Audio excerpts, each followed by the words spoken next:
we're live. We are. I'm flying high above the sky, never coming down, never coming down. You're going to love this. Hello, everybody, and welcome back to Skip Happens, the podcast, where I dive deep into the stories behind the songs and the people who make them. These guys are going to go, what are you doing to my song? You're talking over it. But no, we're going to get back into it here in just a moment. But tonight I've got something very special for you from the unfinished songs in their college days in Charleston to nearly 250,000 streams this past year alone.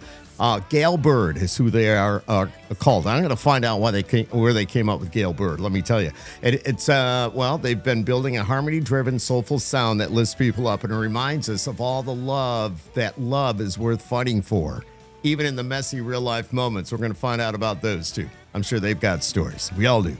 And their music shines a lot of marriage, family, and faith, and their performances run the gamut from foot-stomping rock to intimate harmonies, creating that magic moment where a packed room feels like a living room. It's cool.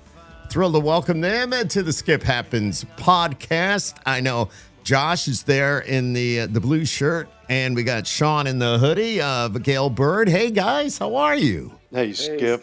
We really appreciate you having us on tonight. Absolutely. I'm so glad you reached out, Josh, because, since you did that, I've been doing some research on the band and what you guys have been doing. It's phenomenal. But we're going to go back a little bit. First of all, where are you right now?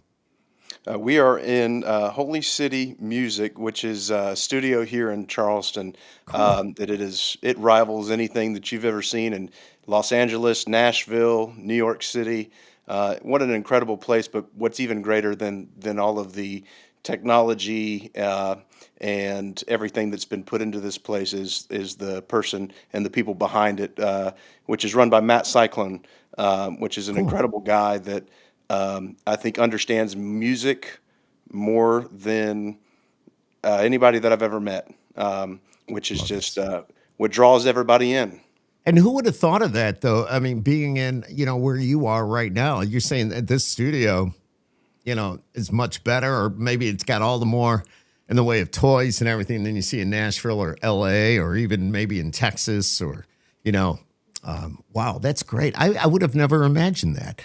Yeah. Can you, what are some of the groups that come through there? Through Charleston, one of the biggest bands that's come through here that's called Charleston Home is a band called Need to Breathe. Oh, yeah. And called this home for a long time, had some studios here in Charleston, did a lot of work because, their families wanted to be in a beautiful place. They wanted to raise their children in a beautiful place. And I might be a little biased, but I think we live in one of the most beautiful cities in the entire world. This is an incredible place. I spent half the day on the water today on a Boston whaler with my wife Melissa and our youngest Bethany, watching dolphins swim by, just passing by old warships and all sorts of different stuff, and just enjoying how incredible it is to live here in a place that everybody wants to come visit. I love that. I may be passing through there this weekend. I'm just giving you a heads up. Come on, we'll take you out on the boat. I have a daughter in Virginia, and then we might spend a few days in the Outer Banks. So that'd be incredible. Yeah. Another artist that's called Charleston Home is a guy named Brandon Lake. Yes. He's got Hard Fought Hallelujah playing all over the country radio right now. Huge. Brandon is from here. I think my wife went to high school with Brandon, and then one of our producers that Sean and I have worked with was one of the writers or producers of Hard Fought Hallelujah. And so there's so much talent here in this city. Chandler Moore is another guy from here. There's North Palm Worship is located here in Charleston. They're taking over in the contemporary Christian and worship world. There's a lot of talent in this city, and who wouldn't want to come here to record an album or to make music? Wow, I had no idea. Yeah. And I talked to a lot of artists, and I've been in a lot of places, but I had no idea. No idea at all. You're right. So I'm trying to think here. If you go through Charleston, you can see the port, right? I mean, it's right there. I'm just trying to, you're there, so I get it. But I'm trying to think as we drive south, and we do that almost every year. Yeah. That's going to be this Yeah. weekend.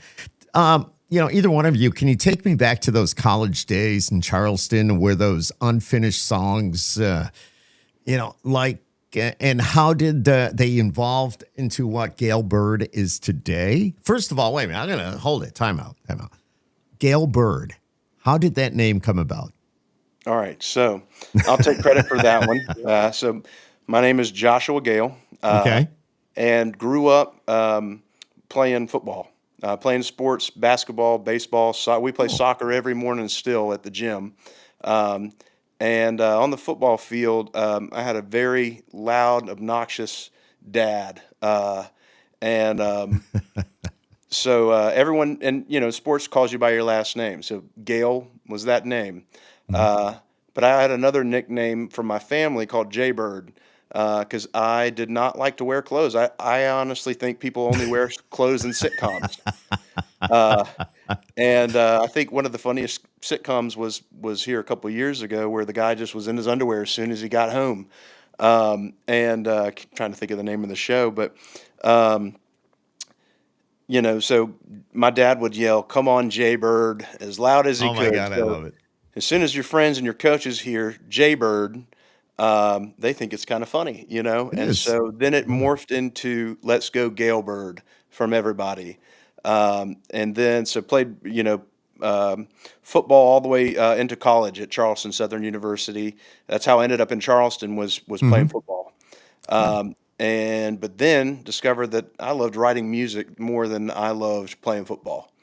It was way less political. It was Yeah. people were a Yeah. lot more kinder in music than they were in sports, especially Mhm. collegiate sports. And so then I began writing music, and I can kind of segue into started writing this song "By Your Side," and started writing it with another girl named Abby, who's now Abby Jones, and Okay. she was at the University of Tennessee, Knoxville, and she had come down to Charleston with some other friends. We wrote a song, and I was really struggling with this transition into this chorus, this melody. And then through some other friends, ended up at an apartment on Meeting Street, right? King Street. King Street. Yep. Okay. And was that your second year apartment or your first one? So that was Your first floor apartment. second floor. I feel like you had a first floor I apartment. might have. Okay. How many apartments This was did a you while have, ago. Sean? So Sean? this was Yeah. when we were in college. So Ah, every okay. year you're switching around. You're moving around. I We're- got you. Yeah, Josh was at a school a little bit up towards North Charleston, and I was downtown at the College of Charleston, and so yeah, downtown Charleston met up, Yeah. did some So writing. what people don't understand is the College of Charleston is not one campus. It is spread out through the entire peninsula of Charleston. And so Charleston's one big peninsula. And it was spread out so you could be on campus over here and live way over here on Bull Street or Meeting Oh or wow. King. There's all these historic streets, cobblestone streets everywhere. It floods like nobody's Yeah. business, all this Oh stuff. yeah. Oh yeah. And so I ended up at this guy's apartment playing this song, and he's like, "Hey, why don't you try this?" And this guy heard something that I didn't hear. It worked so well. It changed the entire song so quickly. The rest of the song came in. It was like, holy cow. I think Mhm. this was my actual first co-write of with somebody else who has like a producer mindset that hears melodies, that sees structure, that just can pull all these things out. And then also we realized I think we can write music together. And so, we'd meet up when we could, being at we're about 20 minutes apart, our Mhm. universities. And College of Charleston is actually one of the only colleges in the United States that's actually a university, but it goes under the name of a college. Gotcha. And so we would meet up as much as we could. We'd play music. We'd have fun, um, and struck up a friendship and continue to play music throughout college and then after college. And then we, played around, did as many gigs as we could, had a great time. But when you're young and broke, Mhm. it was a huge deterrent in Charleston. The music scene was a little bit different. You can make a little bit of money if you're playing bar gigs from 9:30 to 2 a.m. It's a But tough life. it's Tough a tough life. life. Yeah. But we also found a lot of joy in playing music at churches. Mhm. Gospel music is near and dear to our hearts, and so Sean ended up playing at one church, and I was playing at a different church, and so we were kind of investing in that world. And then around that same time, we were performing. We had a show at a place called the Hippodrome, which is this old, incredible theater right on the harbor. Cool. Giant stadium seating, BMW leather seats. It was just the most incredible place. And I think it was never meant to be a concert venue. It was a theater turned into a concert venue, all Right. this kind of stuff. No longer exists. And we might have been one of the last performances there. And there was a woman I was dating, which was Melissa. I was going to ask, but go Yeah. ahead. You're reading my mind. My next That's it. question here, but go There's ahead. there's never been anybody else. No.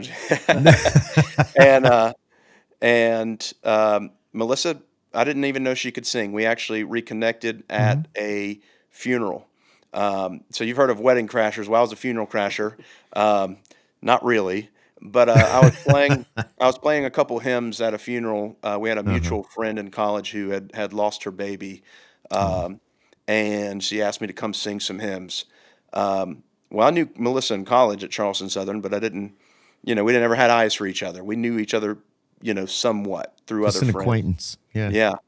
And I saw her and I was just like blown away. It shouldn't be the place that you're blown away by a woman's beauty, but it was that day. And we were in the strange place called Orangeburg, South Carolina. It's right in the middle. It's up and coming in South Carolina, but right outside of Columbia, South Carolina, where the Gamecocks are, University of South Carolina. And saw her, and I could not shake her and get her out of my mind. Wow. She left right after the service. I went to the reception, and all I could think about was this girl, and her friends were like, "Josh, what are you thinking about?" I was like, "Man, y'all, I saw Melissa today, and I can't stop thinking about her." And they were like, "Man, you should call her up." I was like, "Yeah, you think so? Will y'all ask her if it's okay if I call her?" So they gave me her phone number, and I called her up, and she was in nursing school. She had left. She graduated with me, had a degree in psychology, went on to nursing school. She loves people so much. She wanted to do whatever she could to serve people and be with people in their hardest times. And she's in nursing school. She gets a voicemail from me. She doesn't call me back for 2 weeks. Oh, Yeah, I'd be going like, well, I guess she doesn't give a darn about me. Time yeah, to move on. But yeah. no, you waited. That's good. Yeah, I waited. She finally called me back. I'm like, what in the heck? She's like, sorry, I was studying for tests. It was a lot. I get But it. she said I wanted to honor you and give you a call back, and got her schedule. Made me wait another 2 weeks to take her out. And I had a bird on my shirt. Didn't know it, but her and her family loved birds. They had an affinity for birds. They always had a bird growing up. They had birds when we met. Took her out to one of the most expensive restaurants in Charleston. Did not know that she would order a bowl of the she crab soup plus the whole flounder special, plus a side salad, plus a special drink, everything. And I'm like, okay, I'm eating a salad tonight. And I had enough to pay for the dinner, but I knew that I didn't have enough that was going to cover the tip that went Right. along with it. So I signed a tip, knowing it probably wasn't going through. When we went on and she asked about dessert, and I was like, hey, my favorite thing is a Frosty. I don't really care for Frosties, but Yeah, at but 99 cents feels right. It tastes good. head over to And Wendy's, get yourself a Frosty. I so get we you. went to Wendy's. I went back to that restaurant the next day, borrowed $20 from my roommate, made sure it got to the right person in that section. Great 82 Queen, great experience. And a bird actually flew over us as we were eating, and real close to us. It was in a courtyard. It was really cool. It was just more affirmation of this whole bird Yeah, thing. that's a sign. It was. And Yeah. she had a blast.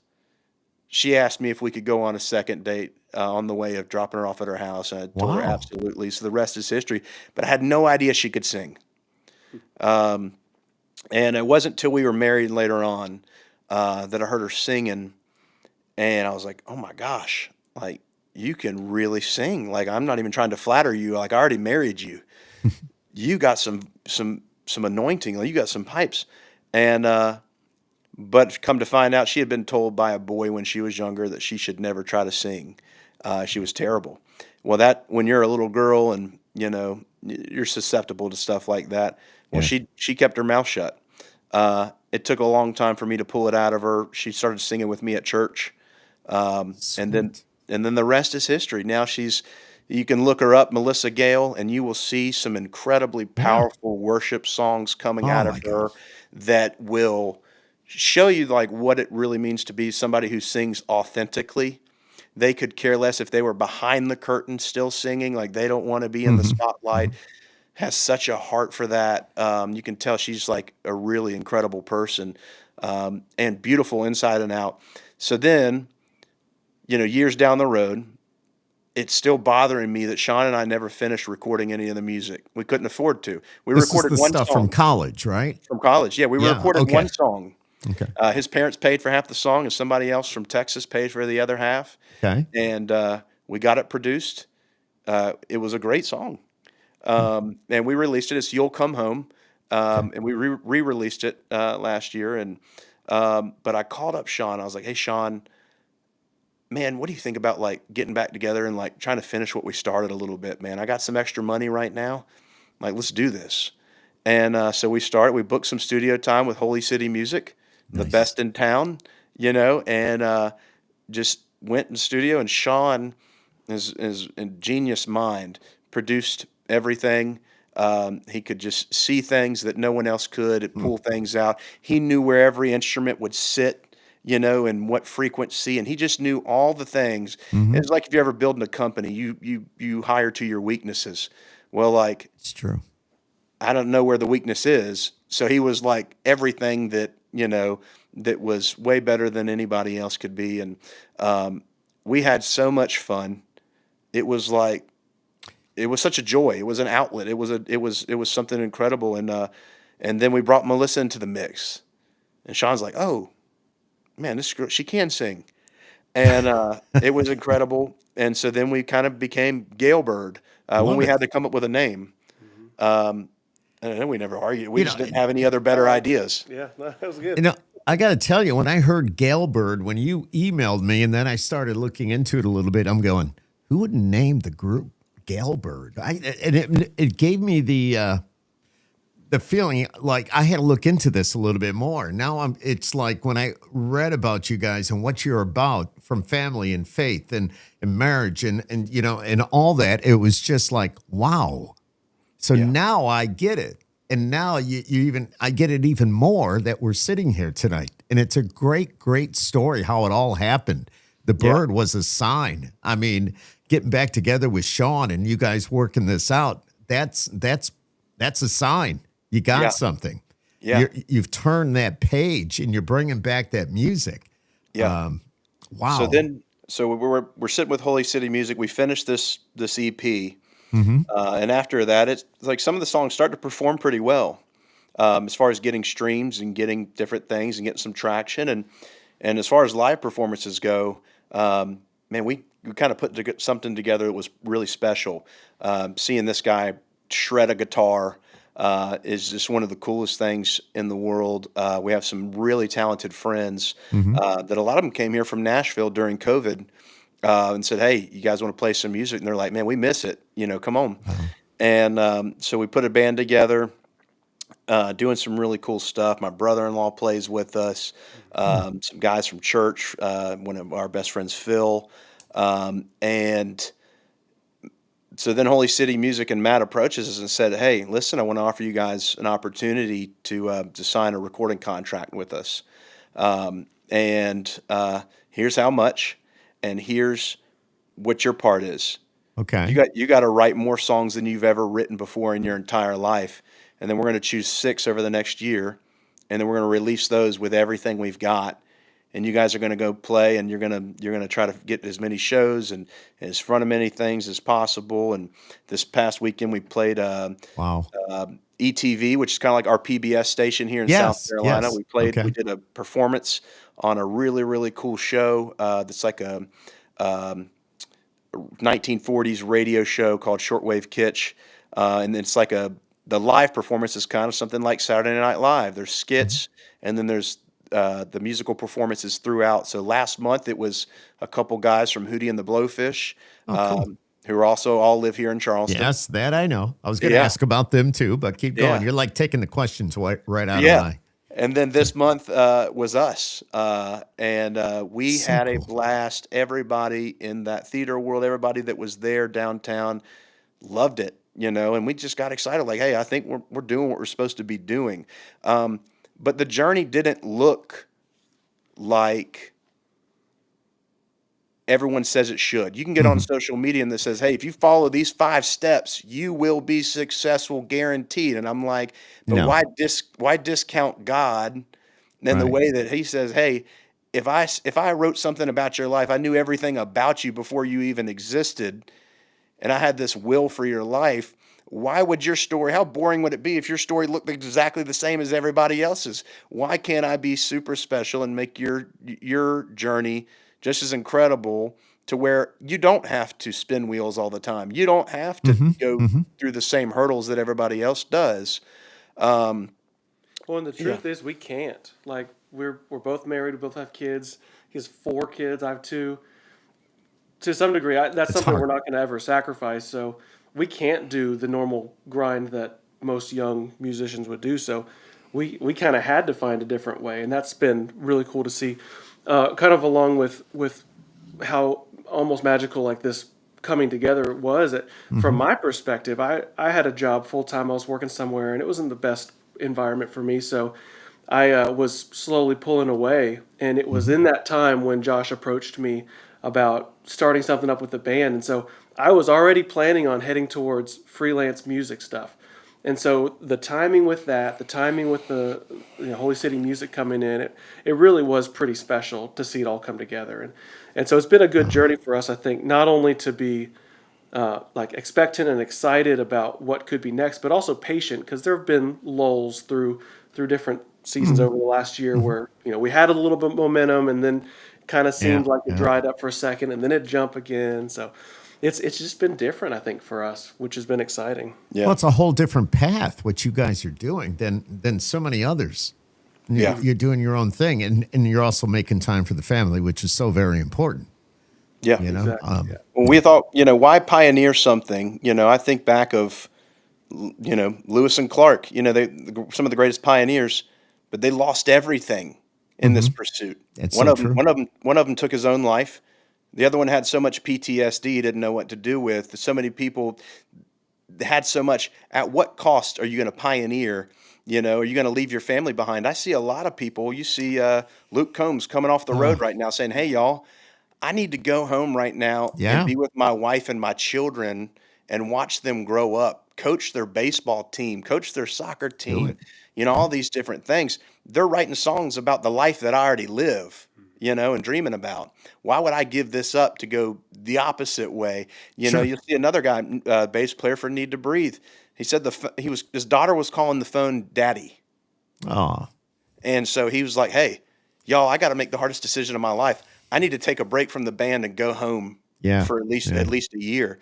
And how admirable is that, to the It's thing you awesome. love the most, but it's like having these values in order.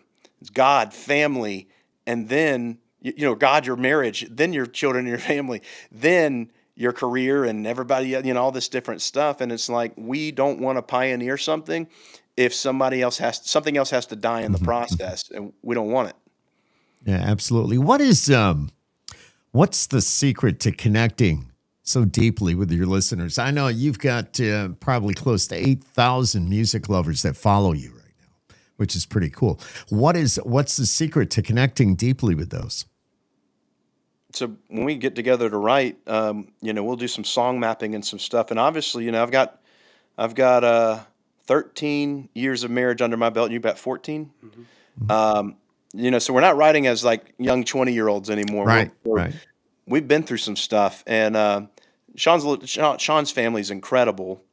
But Sean has been through so much of some different stuff, and so we're pulling from Sean's world. hmm I didn't grow up with an incredible example of parents, and God put some other incredible men and women in my life as parent figures. hmm But sometimes I'm shooting from the hip, and I really screwed up like bad. Like I'll tell Sean something at the gym, and I'm like, dude, I I got to like write an entire apology letter. I got to write a new song today because I didn't realize that my words mean more to her than anybody. Mm-hmm. And I Mm-hmm. said something really stupid.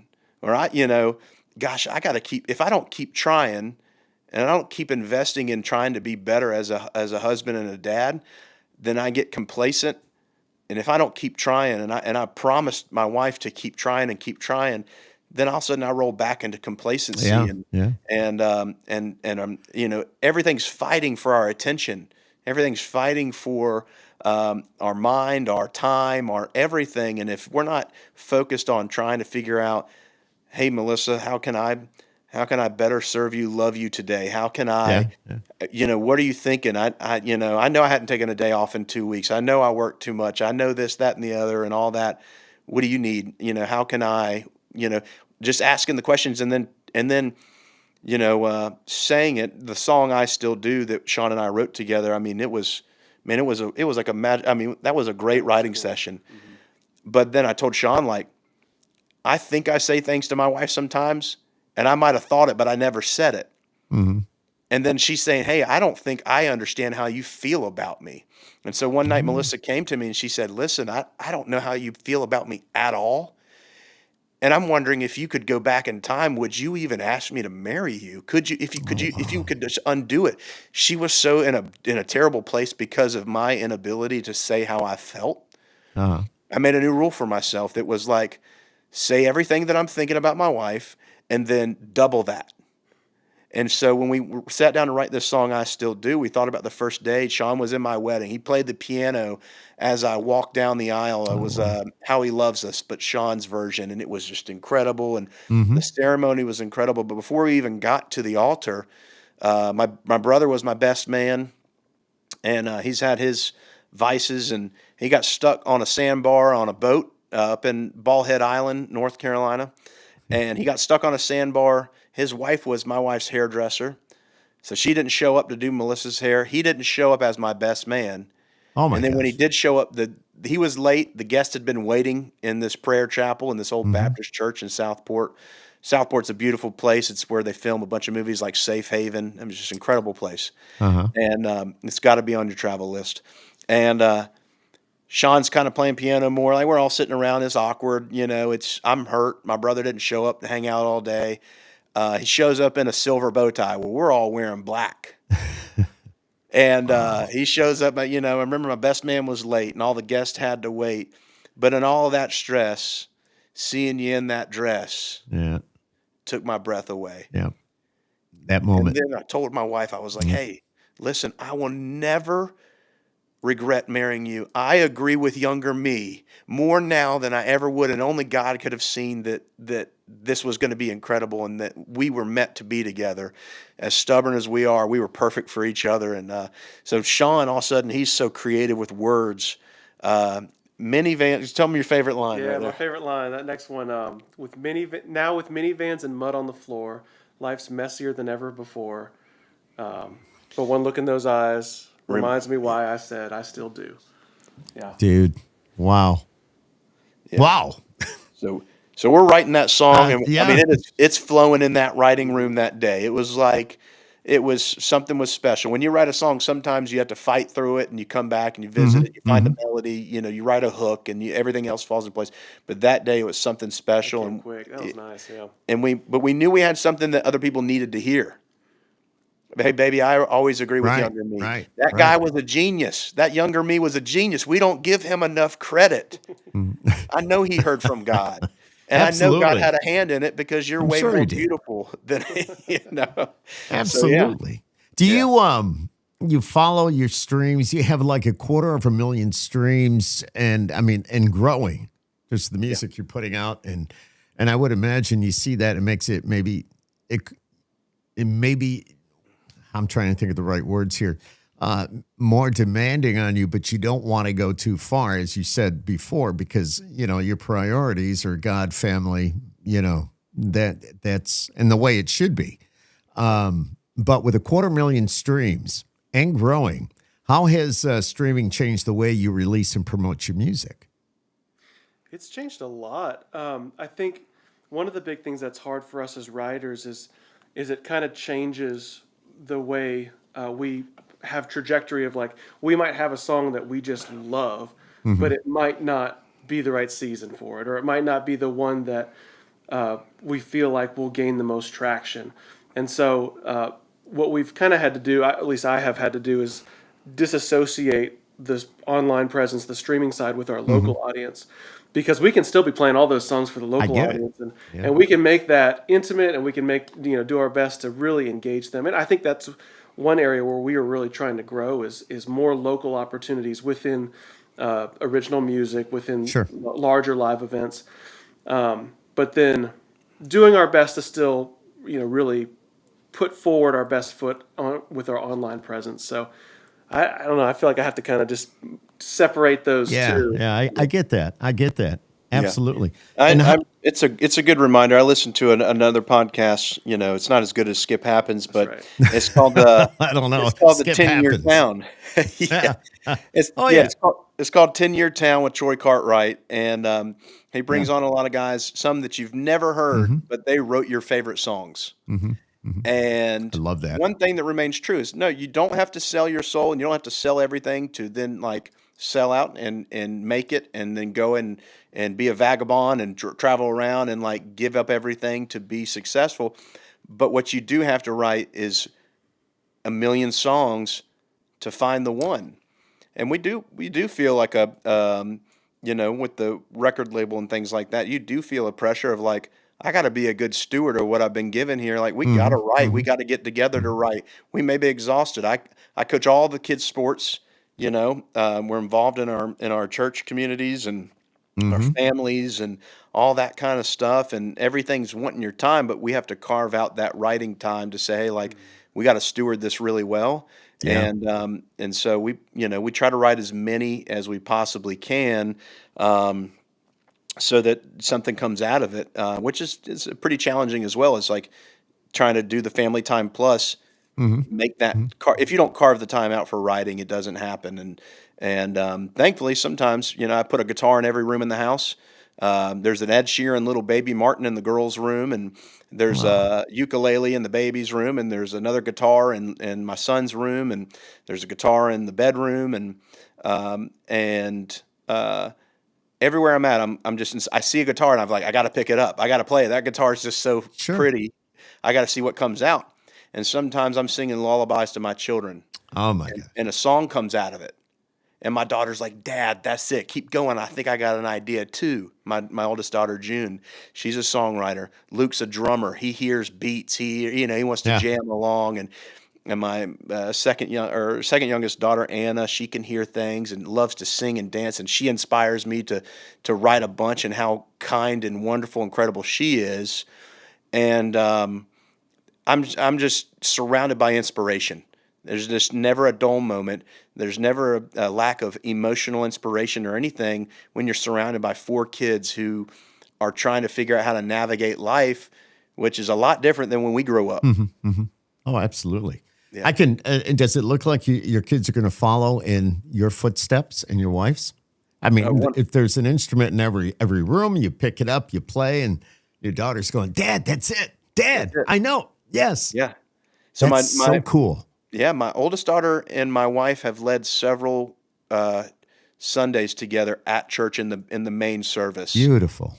My daughter will actually sing. We have something called Family Day coming up this coming Sunday, which is where we have combined everybody in one service. We pack everybody in this giant building, and then after that we go to like our county park, and we take over that county park. And there's about Wow. 30 different nations represented at this church. It's something only God can do, where you've got hmm every Latino nation, you got Asians, black, white, It's Hispanic. everybody. It's everybody under Love one it. roof. And I'm like, Love only it. God could do this. hmm And then we go eat, and we've got empanadas, we've got hot dogs, hamburgers, tamales, and which there's like 20 different types of tamales depending on which Latin nation you get it from. And it's the most incredible potluck that you've ever been to in Oh your my God, entire it life. sounds so good. But for Family Day, my oldest daughter and my wife will lead a song together, and it's incredible. It's beautiful. My daughter, you can tell she gets it. She's got stage presence as well. hmm Kind of from me, I'm more the stage presence type person. My wife is the the gifted one, and it's like she gets a little bit from both, and then yeah, Luke is an incredible drummer. He picked up I got him the Questlove pocket kit, Lugwood drums, with the minor Oh, cymbals and yeah, everything. yeah.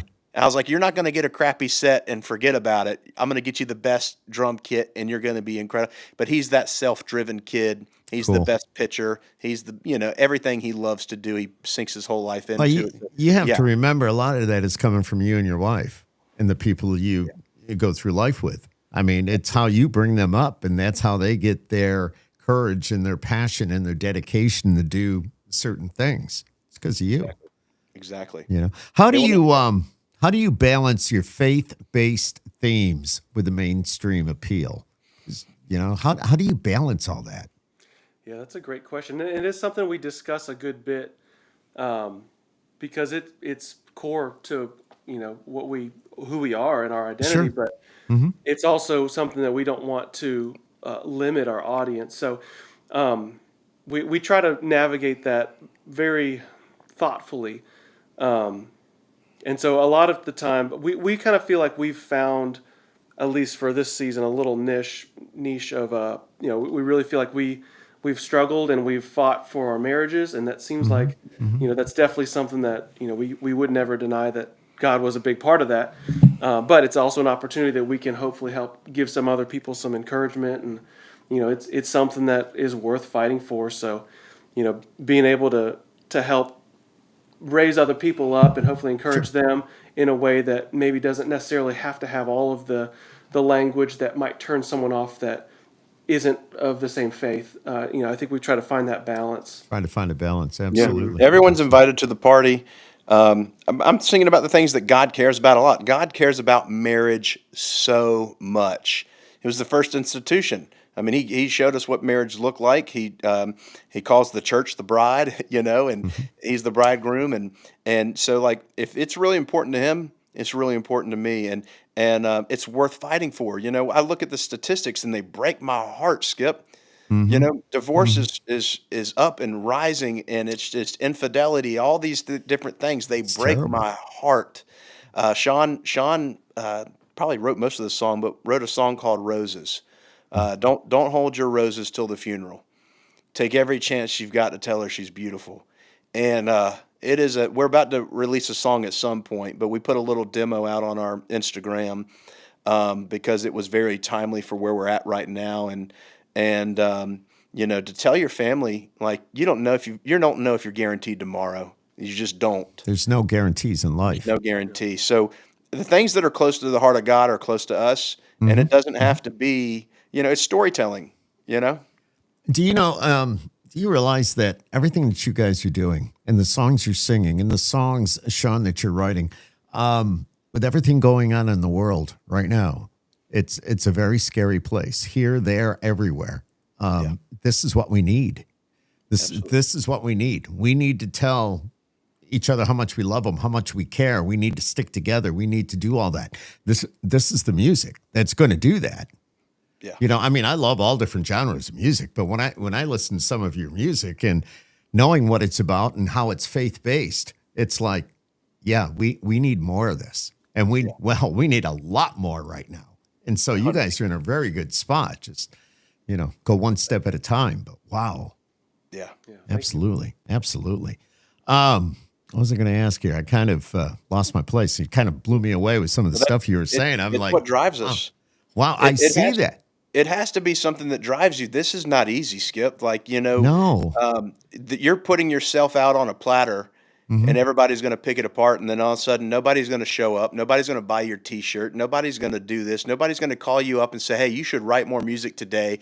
I think this is pretty incredible what you're doing. Like, there's Hmm. nothing that's going to feed you. There's no um, dopamine rush at any time that's going to pick you up and keep telling you to go. It is something that Hmm. you had to hear. You have to know that this is what you're called to do, or you're not going to do it. The motivator behind you and behind me personally is that I'm in a broken world that needs hope, and I can put that in a song. It's well I said. can do this. Yep. Don't put it on a t-shirt. Put it in a song, and Yep. then be able to encourage somebody, call somebody that hears the song on the way to work and they're like, man, I didn't go to bed happy last night with my spouse. We didn't make up before we went to bed. And then the sun rose and we were still angry, and I need to call her and just suck it up and tell her I'm sorry and just swallow my pride. I need to, or she needs to say, you know what, No, he I'm needs just to feel kidding. more respected. Yeah. No, I'm just You know, kidding. Just kidding. Because I've been there, my friend. I've been there. We've gone to bed angry, and you wake up the next day and you're still angry. That's not the yeah. thing to do, though. No. But what if a song you heard on the radio said, man, I need to suck it up and go apologize to my wife before I do Makes anything you else think today. about it. Yeah, Everything else can wait. 100%. She's the most important thing. Yeah. 100%. Yeah. 100%. Yeah. That motivates us a lot. Yeah, let's talk about your shows a little bit.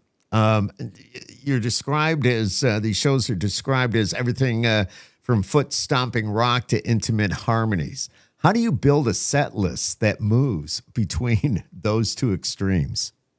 How do you I'm gonna do leave that to that? Sean. Sean is actually so. I know I can brag on him a lot. He's just Well, so. I think you're He's both pretty awesome. So, yeah.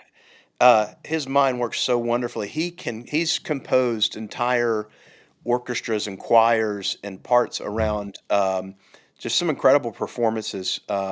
In the way he can see an entire show and know how it's going to work together and where the instrumental fits, and then what is going to be the perfect high and the perfect. And we know that we're creating moments as well. We're not just creating songs. But I'm hmm gonna let you speak into that.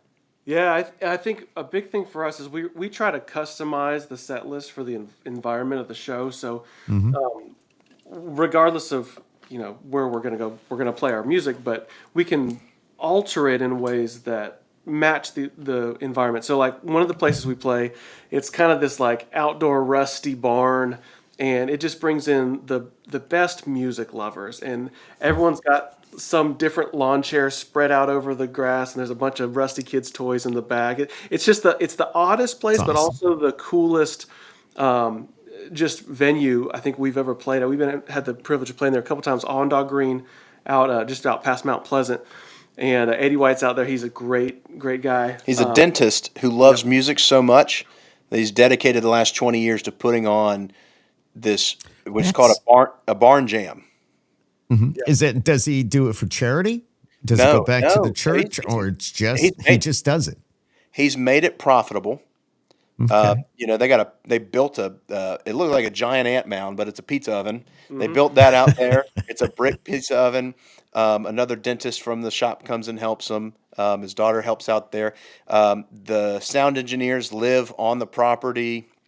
It's just really incredible place. And he wanted a place where people could still play real music, not cover music, not any of this kind of stuff, and have a place as they traveled and toured and hmm put together a tour, a place to stop. And 2 years ago, one of the bands that came through town was nobody, was the Red Clay Strays. Oh my gosh. They were nobody, Skip. I just saw them like I want to say a month ago, and they were fabulous. I mean, I'm a fan. I since I first heard them, but then being able to go to a show, Yeah. And that they was and they demand $1 million now for a show. yeah. It's pretty incredible. But they were nobody. They had to borrow instruments from other people. They were coming through town. It was every dollar they had to get and stay somewhere, all that kind Yeah, of stuff. yeah, yeah. But Eddie gave them a place to play and a place to stay on the property. And it's that kind of place here in Charleston, which is something special. It says something about Charleston that we're not going to let it die. Local, I love it. homegrown, songwriters. Yep. So Mhm. so making a set list for that audience is going to be different than another venue we're playing coming up, where it's going to be out on a deck outside of a bar area, where we're going to still do our music, but we're going to be a little bit more upbeat and lively there. There's Whereas no we can. seating. Oh, there's no seating too, so So it's standing. So got you to got to keep keep them them moving. dancing. You got Yeah, to that's keep them right. moving, keep them Yep. Yeah. dancing. So trying to find, like Josh said, those moments, trying to create hmm hmm dynamic movements, not just in each song, but as a whole throughout the night, and then just trying to figure out, like, how do we want to start, how do we want to end, and then kind of just filling that in really well in the middle, customizing it. Yeah. Yeah. What's if somebody's never seen Gale Bird, what's the one song they have to experience in person, and they'll never forget you? Keep I think trying. No, I think it's I Can't Wait. Okay. We recorded it. We were in a place where we're like, know what genre we are yet.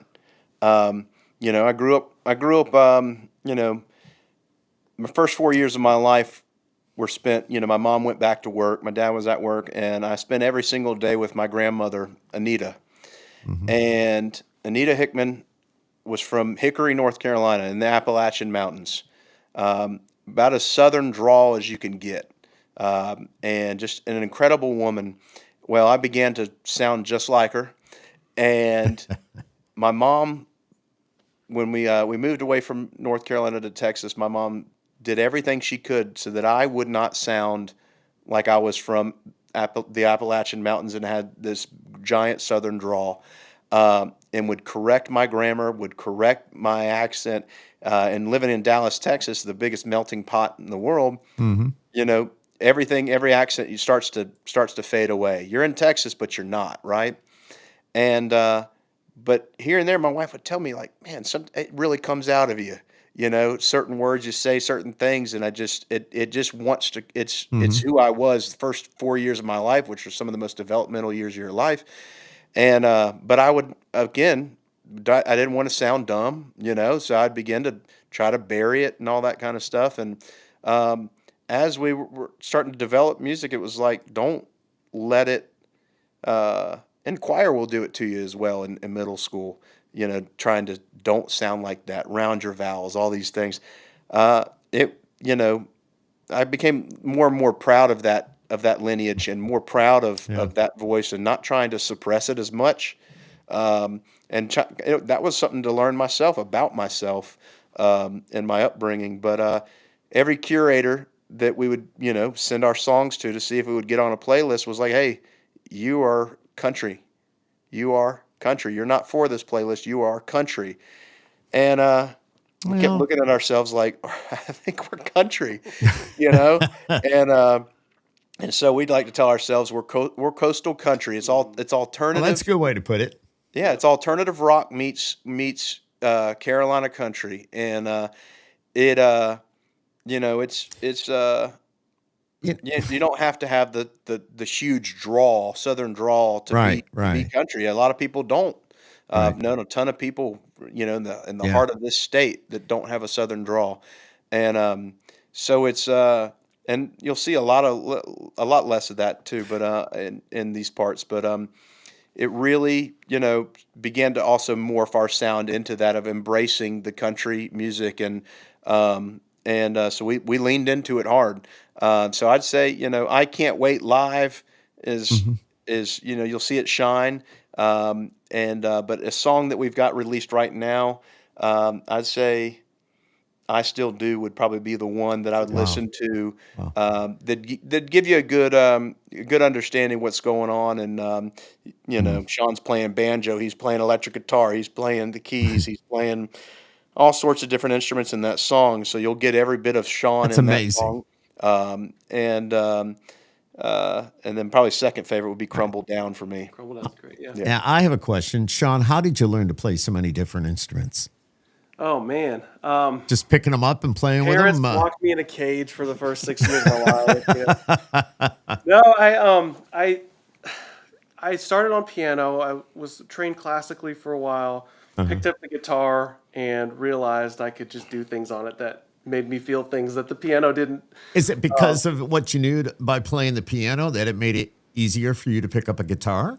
Yeah, and vice versa. Honestly, it Really? was a lot of what I learned on Okay. guitar. I voiced things differently on the piano, and so then adding other instruments kind of just came naturally.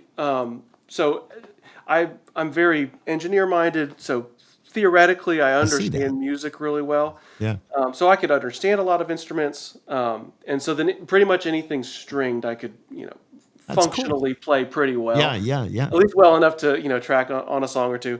But then I had a lot of opportunities over the last couple decades of getting to do some really cool stuff with. I play with an orchestra here, the North Charleston Pops, and so they'll do Nice. different shows. We've Hmm. done country shows and 70s rock and funk, and so I've just had a wide experience with a lot of really cool opportunities that have I see Yeah, now that equipped me for a lot of it's this helped stuff. you.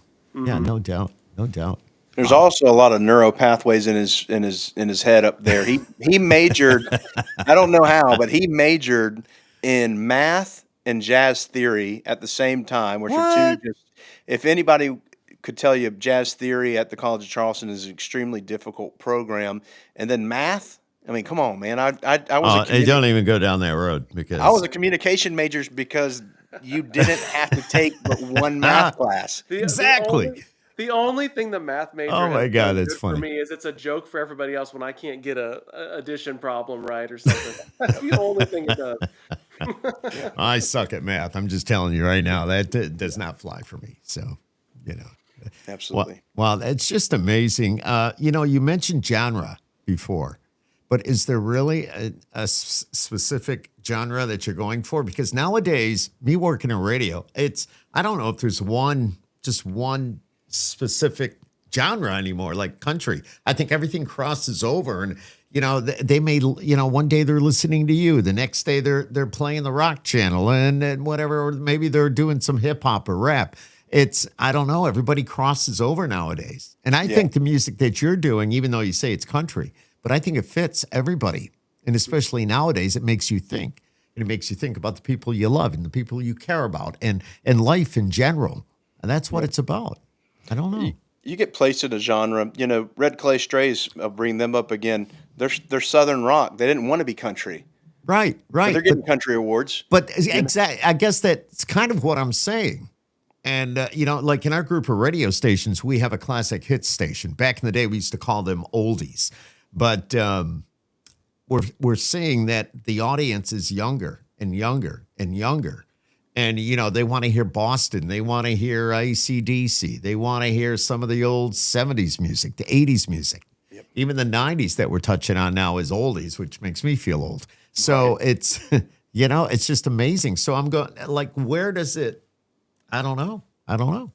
I think it's all over the place. That'll be interesting to see if that ends up being a strength for us because I didn't come from a country background. I've listened to Brad Paisley, Keith Urban. I idolize them as guitar players, but Sure. I didn't grow up listening to it. I love Queen. I listened to a lot of church music. Yeah. I studied jazz. It's such a wide variety of stuff, and it's been a struggle because we have tried to make sure, if it seems like the audience is a country based, like we're getting those playlists for online distribution, we kind of want to help continue to push that. But man, when we play live, that's another one of the disassociations is like we can open up more. Yeah.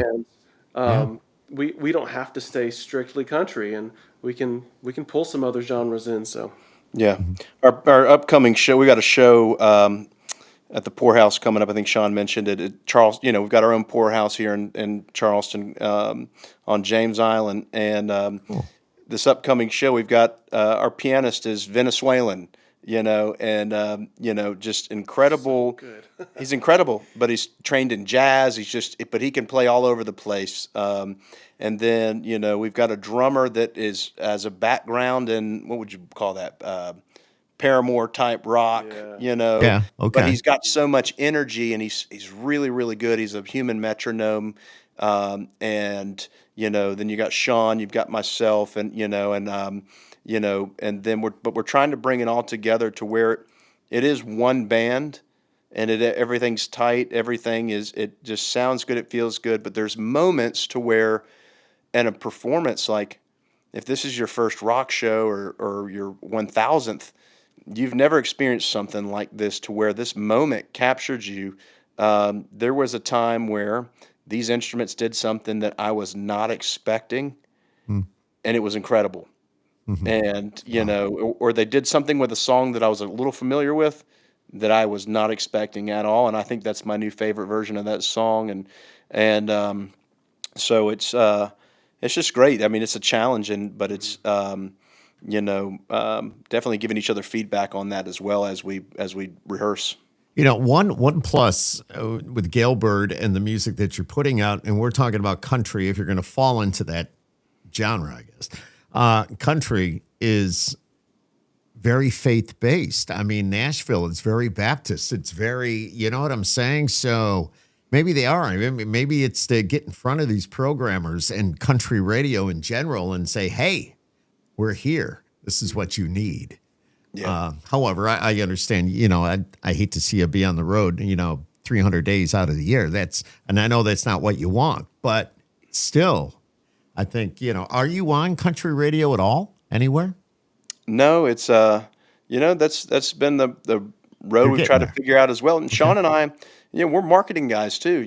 We've got a marketing firm and a PR firm that that we run websites Hmm. and marketing campaigns for.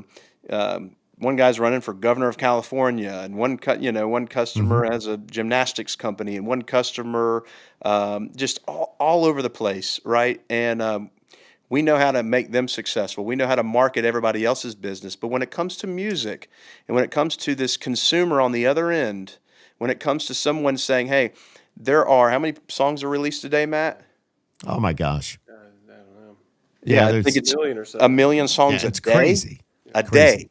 Yeah. You're cutting through the clutter of a million independent artists, and not hating on independent artists, but you're cutting through the clutter of anybody making music on AI and putting it on YouTube Music Oh, and that's a all whole these nother things. story. Yeah. Yeah, and then all of a sudden you're going to say, "Hey, listen to me, this goober from Charleston named Gale Bird."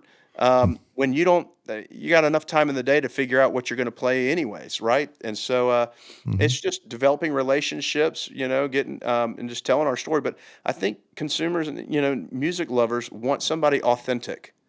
They don't want another copy paste. They Right. want Well, somebody who's lived it and that actually wrote the song, maybe.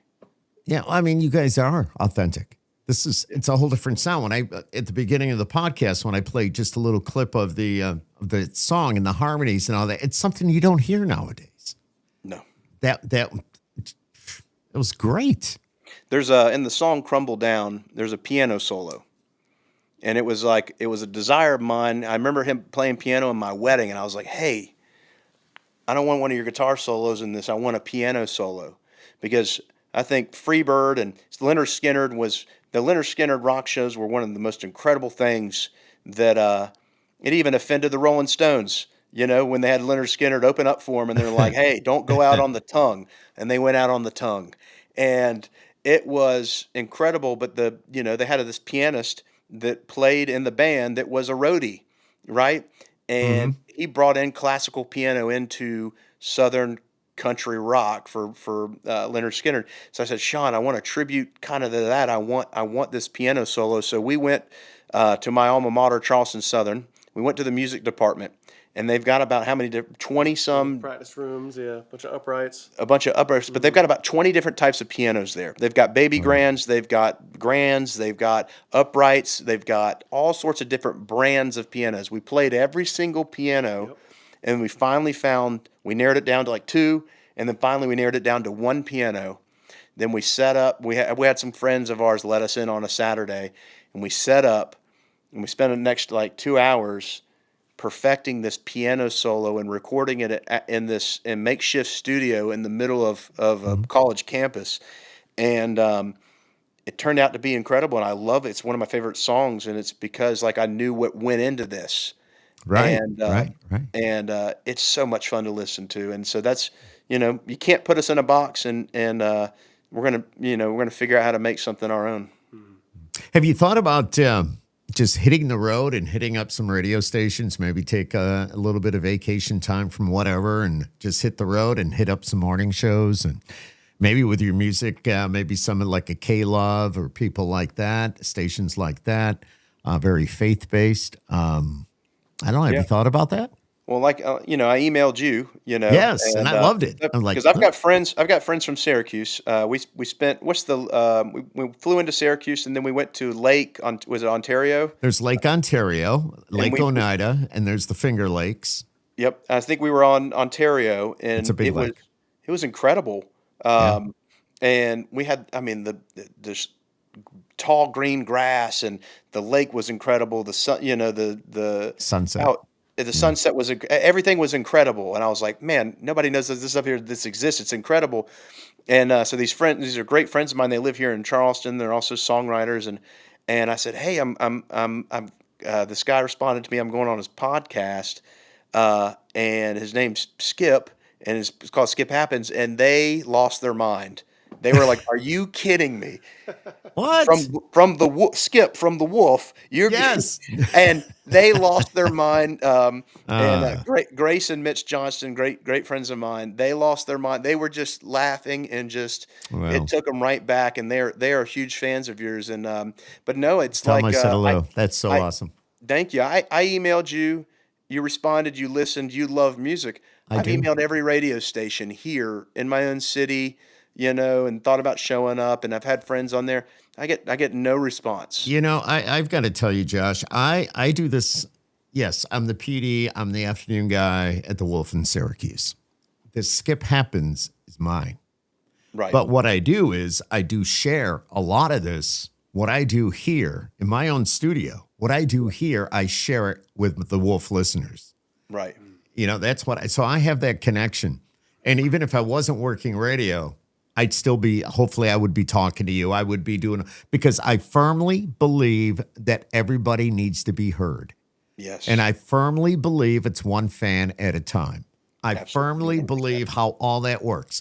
I've had Lainey Wilson on. I've had Martina McBride on. I've had Russell Dick. I can go on and on. All right. I've had a lot of the big stars. But you know what? People already know who they are. I'm not dissing them at all. I love them. Right. I love them. But still, people need to know who you are. Absolutely. You're in the game as well. Your music needs to be heard. And they need to know how hard you're working at getting it out there. And by reaching out to people like myself or anybody else that hosts a podcast, take advantage of that. Take advantage. Get yourself out there. You know what I'm saying? Thank you for having us. We're not going to stop. We'll keep working. And I want you to. Even though our journey might look different than some artists, we realize we're still going to put work in. Yeah. So that doesn't change. Yeah. We're going for it. I will tell you this. Absolutely. And we'll tell you this, and I'm going to pick your brain about a radio tour. I'm going to email you, follow up, and all that kind of stuff. 100%, my friend. I got your phone number. Yeah, I know you do. And you're coming. Cool. We're going to go out on the boat at some point. We got a friendship now. But somebody told me 100%. One time, they said, "Hey man, I can't wait for people to know who you are and to hear you." And I said, "You know what? But you know what's even greater? Is there's a God in heaven that knows me already, and He hears me, and He loves me, and He knows everything about me." I'm like. Yep. I could die today and just be super happy knowing that, like, I am known, I am seen, I am heard, I am loved, I am everything that I would ever need. Even if nobody ever heard my music, I know that I made my Creator happy, because if He's He created the planet, the most incredible thing we get to go out and look at, and that creativity's in me, and I kind of tried to give back a little bit of it to Him. Mm-hmm. I think that might move His heart just a little bit, but he sees me, He hears me, He knows me, He loves me, and that makes me so happy. Josh. Yeah. Yes, sir. But I want people to hear it and know it, because I think it could help change the trajectory of their life or their marriage or their family, to where if I had some hurt and I had something going on, God never wastes a hurt. He never ever wastes a hurt. Because He'll allow us to use that to keep somebody else from having to go through that same type of trauma or hurt, and say, "Hey, I know what you're feeling exactly right now, and I want you to know how you can walk through this. You can actually walk through hell and not even smell like smoke coming out of it. Wow. And you got a story to tell." 100%. 100%. Now, is Melissa at home watching this? No, you know what? I didn't even send her the link. No. Well, I mean, if she just clicks on, my Facebook or YouTube or the podcast page. Yeah. Just because I haven't seen her chime in here yet. So that's awesome. People can She's comment. Probably doing all the nighttime routine, everything. God bless her. Wonder Woman. She is a Wonder Woman like nobody's business. She has no fear of man. She is Miss Justice. She worked at a psych ward helping children who everybody else counted off. She worked in the Department of Social Services trying to rescue children. She is like... God bless the most her, incredible woman you've ever met, but pure in heart. There's something different. You meet her and you're like, that's a real person that is just so pure in heart, and she's just so motivated people by like that. It's just wow, dude, you're so lucky, and you're blessed. You are blessed. Both of you are blessed. Can I ask about your harmonies though? How did the song I played as we came on here tonight that blew me away? The harmonies. Is this it's just there? It's natural, or did you work at it? How did all that come to be? Yeah, that was a really fun one. So just trying to match the theme of the song, flying high, happy in love. Like we wanted the harmonies to be soaring and moving. And so I love orchestration. And so I felt like part of it was trying to view it as an orchestrator. Like how am I moving the parts in a way that ties well with the song? And so we just I'm very fortunate to get to work with some great singers and with Josh and Melissa being able to move like that. And so we spent a good bit of time in the studio making sure we nailed it. But yeah, part of it I think is just trying to like visualize musically what matches what we're trying to communicate. Yeah, well, it was really good. Yeah. That was, just the beginning, my friend. So, Yeah, absolutely. Gale Bird, that's who they are. Gale Bird. Check them out because now if somebody wanted to go on and maybe somebody watches this after the fact, and we're live right now, but they can bring it up anytime. So where would they go to get your music? So if you go to galebird.com, GALEBIRD.com, and you can get all the stream links. We're streaming on every major platform. So it's Amazon, iTunes, YouTube, Spotify, wherever you're streaming music, you can find Gale Bird. And so we can link to that from our website. There's merch on our website. There's, Cool. some music videos and things we've tried to put together a little bit. But really it's like, find the song that resonates with you and know that there's a story behind it. I love that. Absolutely. I was just looking at a few of my notes. And they're all over the place. That's why it Skip Happens. Yeah, I don't know. What I tell you when we were going to go on is that we just go. We just do whatever. But, oh, man. So, it's been great having you on. Melissa, I'm sorry she couldn't be with us, but I totally get it. Being a mom, believe me, I've got 3 daughters. I've got 8 grandkids. Wow. And my wife and I now, Nancy and I, we have a son that's 24, but he's Down syndrome. And he's just, oh my God. We do something called Zack Attack with Dad. So if you start looking through my YouTube page, you'll see it on there. But it's a lot of fun. We just opened a Gigi's Playhouse here in Charleston, the first in South Carolina. Yeah. So one of my other friends, Mariana, she is every other Saturday, volunteering, and what an incredible organization. We lost your audio. There you go. There we're back. We're back. Yeah, see my microphone. I got all excited and I know, my right? keyboard, and it hit the M. You know what M means? Mute. You're right. Gone. It's like you lost me. Now I'm back. Now you're back. Yeah. Yeah, but no, Gigi's Playhouse is great. I've emceed a lot of their events. I do a lot of their charity, their fundraising. We do all that. My son is actively involved with Gigi's Playhouse. So I love it. And never a dull moment, I'll tell you. No, never a dull moment. He's the biggest baseball fan you'll ever meet. He's just, like I say, you should check out Zack Attack with Dad. But yes, it's all good. Well, I want to thank you for taking the time to hang out tonight, talk about you guys a little bit, find out about you. I'll be spreading the word. I'll do what I can on my end. And I don't want to lose touch with you, both of you. Even tell Melissa I said hello, even though we didn't meet, but I'm here.